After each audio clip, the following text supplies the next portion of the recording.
और यहाँ पे देखो इसने मेरे से नेम पूछा, मैंने बोल दिया पंकज। अब आइडियली मैं क्या चाह रहा हूँ, ये नेम मेरे को डिस्प्ले करे।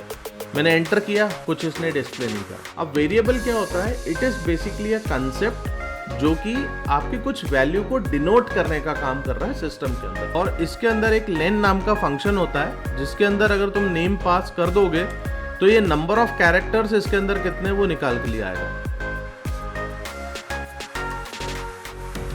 हाय and welcome everyone. So day 1 का लास्ट टॉपिक हम लोग डिस्कस करने वाले हैं वेरिएबल्स। ठीक है, अब वेरिएबल्स क्या होते हैं इसको समझने के लिए देखो आपको एक चीज़ समझना पड़ेगी। हमने लास्ट वीडियो में एक प्रोग्राम बनाया हुआ था कि आपको यूज़र से इनपुट लेना है और उसको डिस्प्ले करना है। तो जब आपने यूज़र इनपुट लिया था तो देखो ये प्रोग्राम मैंने अभी भी ऑन रखा हुआ है। आपने इस तरीके से इनपुट दिया था, राइट। एंटर योर नेम, इसने नेम लिया एंड नेम इमीडिएटली आपने यहाँ पे डिस्प्ले कर दिया। अब लेट्स से फॉर एग्जांपल मैं अगर उस इनपुट फंक्शन को अगर मैं यहाँ पे ऐसा लिखूँ, आप बताओ, इनपुट नाम का मैंने एक फंक्शन लिखा और इनपुट में मैंने बोल दिया एंटर योर नेम। ठीक है, सेव किया। अभी मैंने प्रिंट स्टेटमेंट यूज़ नहीं करा है, मैं इसको रन करता हूँ और यहाँ पे देखो इसने मेरे से नेम पूछा, मैंने बोल दिया पंकज। अब आइडियली मैं क्या चाह रहा हूँ, ये नेम मेरे को डिस्प्ले करे। मैंने एंटर किया, कुछ इसने डिस्प्ले नहीं करा। अब आपको मालूम है कि यार आप इस इनपुट नाम के मेथड को अगर प्रिंट नाम के मेथड के अंदर आप रख दोगे और कॉन्कैटिनेट करके कुछ डिस्प्ले करोगे तो ये आपको आउटपुट देगा। बट मेरा पर्पस यहाँ पे ये नहीं था यार, मेरा पर्पस कुछ डिफरेंट है। मैं ये करना चाह रहा हूँ कि मुझे जो आउटपुट आया, राइट, मतलब जो मैंने इसमें इनपुट दिया वो वैल्यू कहीं ना कहीं होल्ड होनी चाहिए थी ना। Are you getting my point? वो वैल्यू अगर तुम होल्ड नहीं करोगे तो उसको आगे रीयूज कैसे कर सकते हो। अब रीयूज का क्या मतलब होता है वो तुम्हें 2 मिनट में समझ में आएगा, बट यहां पे चीज को समझने की कोशिश करना।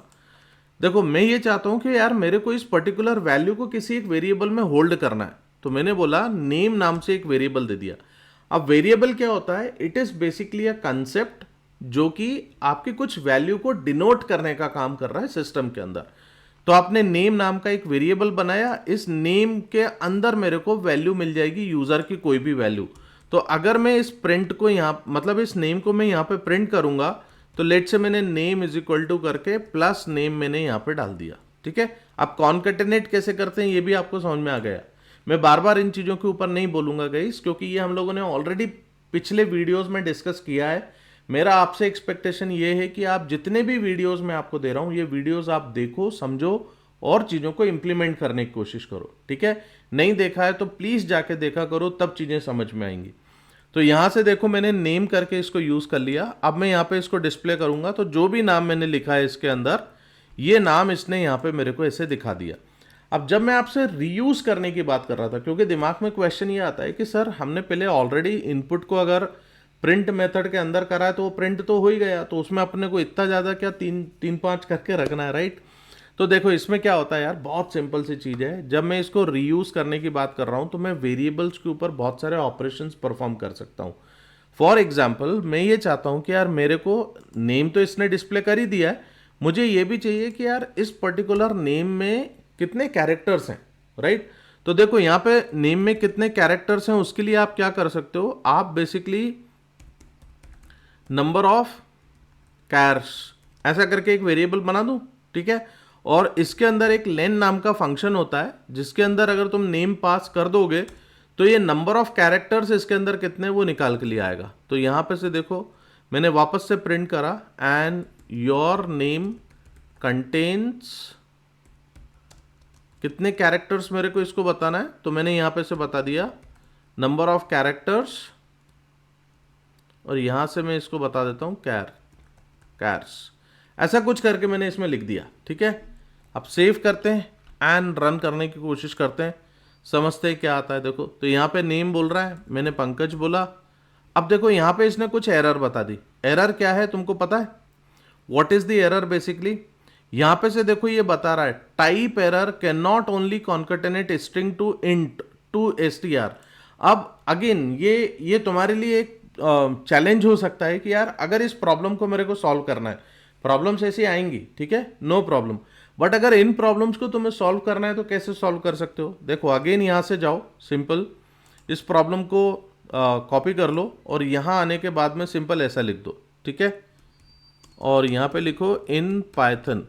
अब लेट्स सी ये क्या बताता है आपको, how to solve type error can only concatenate this.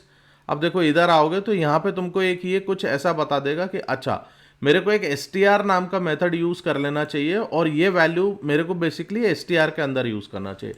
इतना मेरे लिए काफ़ी है यार, तो मैं यहाँ पे से एक str नाम का मेथड यूज़ कर लेता हूँ और इसको मैंने क्या करा, ये इंटीजर वैल्यू थी जिसको मेरे को बेसिकली स्ट्रिंग बना के मेरे को इसको यूज़ करना चाहिए था। That's it. अब यहाँ पे मैं अगर लिखता हूँ पंकज, तो देखो पंकज हैज 6 कैरेक्टर्स, सही है ना, तुम इसको चेक करके देख सकते हो। तो आई होप यार तुमको ये समझ में आया होगा कि हमें वेरिएबल की रिक्वायरमेंट क्या होती है, और अगर मैं ये बोल रहा हूँ कि वेरिएबल्स को मैं आगे रीयूज कर सकता हूँ तो रीयूजेबिलिटी में किस बेसिस पे करूँगा, तो ये चीज़ आपको फंडा समझ में आ गया होगा। अब यहाँ पे कुछ वेरिएबल्स के लिए नेमिंग रूल्स हैं गाइस जो आपको पता होना चाहिए कि यार हम वेरिएबल कैसा बना सकते हैं। आप मेरे को एक बात बताओ, अगर मेरे को नंबर ऑफ कैरेक्टर्स बनाने, ठीक है, मैं लेंथ लेके आना चाह रहा था नंबर ऑफ कैरेक्टर्स, तो क्या मैं नंबर ऑफ कैरेक्टर्स ऐसे लिख सकता हूँ, लेट्स से मेरे को 6 आ रहे हैं तो मैं ऐसा 6 कैर्स कर दूं, है ना, और ये 6 कैर्स जो है वो मैं यहाँ पे उठा के यूज कर लूँ, इज इट पॉसिबल। देखो अभी इस केस में तो वो ऑलरेडी आपको एरर देगा। तो पहली चीज आपको ये समझ में आ रही होगी कि यार कोई भी जो वेरिएबल होता है वो हम डिजिट से नहीं स्टार्ट कर सकते, है ना। अब अगर मैंने यहाँ पे लिखा हुआ था नंबर ऑफ कैरेक्टर्स, देखो नंबर, अब मैं ऑफ कैर्स ऐसा दे दूं, इसमें चलेगा, इसमें तो कोई प्रॉब्लम नहीं है। अगर मैं इसको यहाँ पे कॉपी पेस्ट कर दूं तो भी प्रॉब्लम है यार। प्रॉब्लम यह है कि तुम इसके अंदर ऐसे स्पेस यूज नहीं कर सकते। तो क्या मैं इसको ऐसे लिख सकता हूं, ऐसे लिख दूं, इसमें कोई समस्या, नंबर ऑफ कैरेक्टर्स, देखो आपको इसमें भी प्रॉब्लम है, ऐसा भी नहीं लिख सकते हैं, है ना।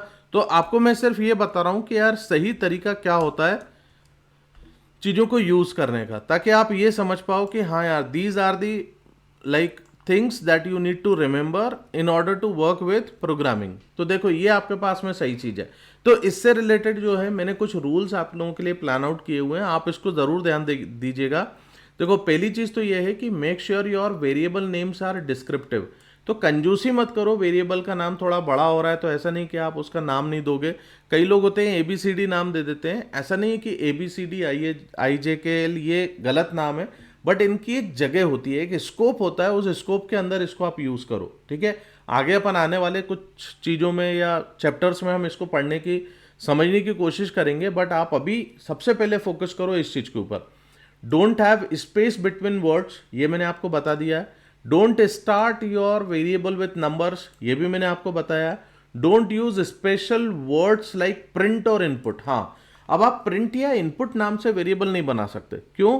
क्योंकि प्रिंट और इनपुट के अपने खुद के मीनिंग है यार। तुम इनपुट नाम से वेरिएबल बनाओगे वो कंफ्यूज हो जाएगा कि इनपुट में इनपुट करना है कि वेरिएबल का नाम है। So don't give this kind of thing, right.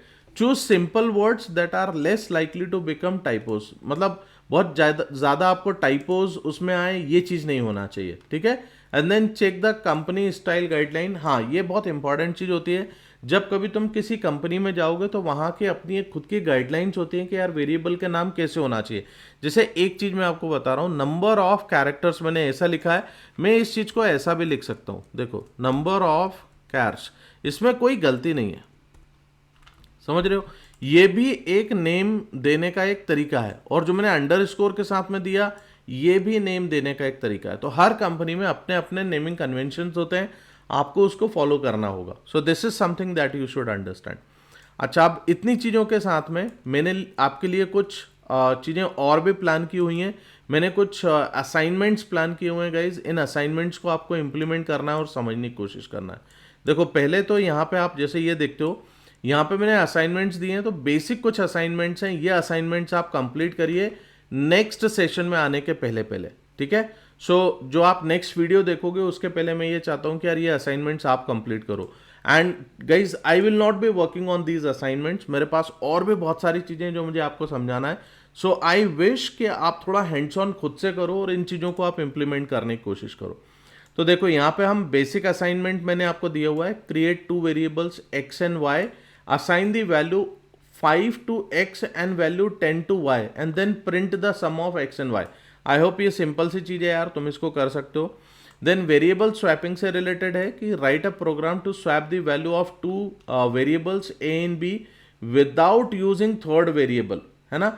मतलब अभी कई बार क्या होता है कि अगर मैंने x के अंदर आपको 5 दिया है और y के अंदर 10 दिया हुआ है, तो आप z नाम का एक वेरिएबल करते हो और z में आप क्या करते हो, पहले x की वैल्यू लाते हो, x में y की वैल्यू लाते हो एंड देन y में आप z की वैल्यू को ट्रांसफर कर देते हो. इस तरीके से स्वैपिंग हो जाती है.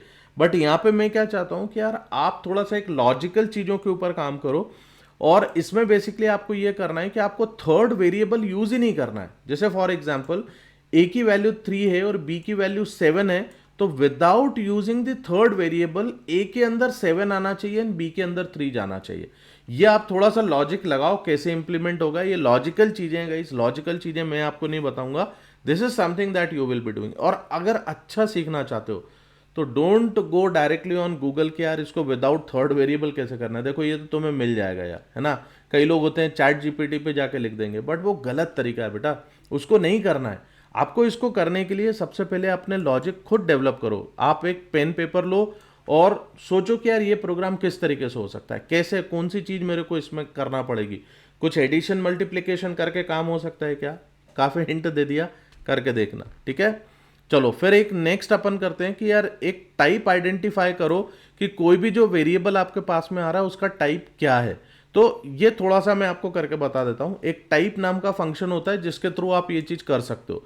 तो जैसे फॉर एग्जाम्पल मैं यहाँ पे से ये बोलूँ कि ये जो नंबर ऑफ कैर्स है इसका टाइप क्या है, या जो नेम है इसका टाइप क्या है. मैं कैसे बोल रहा हूँ कि स्ट्रिंग नाम से कोई एक चीज़ हो रही है, इंटीजर नाम की कोई एक चीज़ है, इसका टाइप आप पता कैसे करोगे. तो देखो बहुत सिंपल सी चीज़ है यार, ये चीज़ तुम खुद करके देखना आगे, बट अभी यहाँ के लिए मैं आपको बता देता हूँ. तो लेट्स से मैं यहाँ पे ये बोल रहा हूँ, मैंने एक टाइप नाम का मेथड यूज़ करा और इसके अंदर मैंने नेम बता दिया. ठीक है, टाइप के अंदर मैंने नेम डाल दिया. अब एक बार इसको रन करते हैं और यहाँ से मैं लेट से पंकज के लिए मैंने दे दिया. अब अगर तुम इधर आके देखोगे तो यहाँ पे से देखो इसने तुमको बताया यार इसका टाइप है str, मतलब स्ट्रिंग. ठीक है, अगर मैं यहाँ से बोलता हूँ प्रिंट टाइप और लेट से नंबर ऑफ कैर्स, अब देखते हैं नंबर ऑफ कैर्स का टाइप क्या आता है. अगेन दे दो पंकज, यहाँ से देखो नंबर ऑफ टाइप का ये आ गया आपके पास में इंटीजर. तो एक छोटा सा चैलेंज लोगे, यहाँ पता करो कौन कौन से टाइप अवेलेबल हैं. हालांकि इससे रिलेटेड अपन चीज़ें आगे करेंगे, बट आप ये पता करो कि पाइथन के अंदर कौन कौन से टाइप अवेलेबल हैं. जैसे स्ट्रिंग और इंट तो तुम्हें दिख गया, कुछ और भी हैं क्या, कैसे पता चल सकता है. उन चीज़ों के लिए थोड़ा सा हैंड्स ऑन करो और चीज़ें आइडेंटिफाई करके लेके आओ. और अगर तुम्हें पता है तो कमेंट में मेरे को करके बताओ, कमेंट्स में डालो कि ये चीज़ कैसे पता करेंगे और कौन कौन से टाइप अवेलेबल होते हैं पाइथन के अंदर. ठीक है, आई होप मज़ा आ रहा होगा, चीज़ें सीखने में मिल रही होंगी, अच्छा लग रहा होगा. अगर अच्छा लगता है गाइस तो प्लीज़ वीडियो को लाइक किया करो यार, शेयर किया करो अपने दोस्तों के साथ में, और चैनल को सब्सक्राइब नहीं करते यार, चैनल को ज़रूर सब्सक्राइब करो. ओके, चलो बाय बाय.